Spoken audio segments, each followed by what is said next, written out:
We'll see some mist and murk, so it could be a bit murky and cloudy in the north of England and maybe southern parts of Scotland.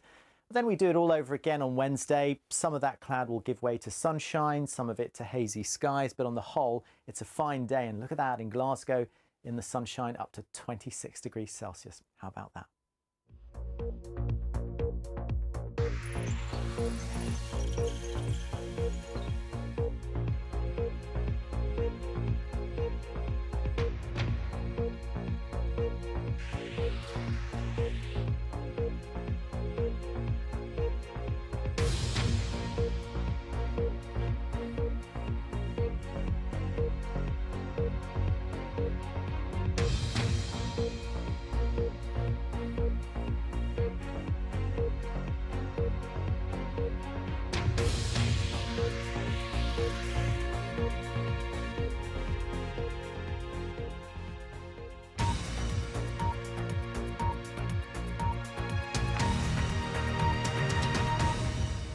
Hello, you're watching BBC News with Joanna Gosling. Our headlines. Pressure builds on the US to delay its withdrawal from Afghanistan to allow more time for those trying to flee the country.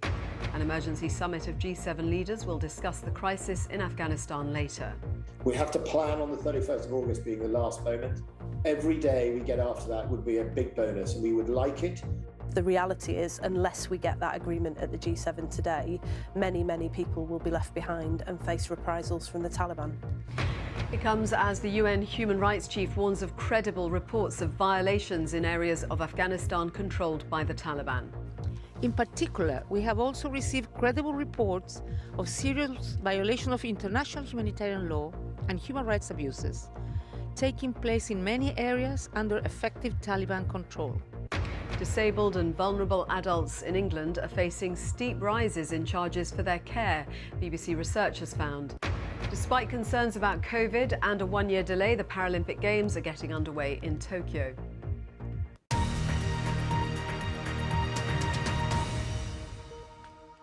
Well, let's take a look at that emergency meeting of leaders of the G7 nations this afternoon to discuss the crisis in Afghanistan. Boris Johnson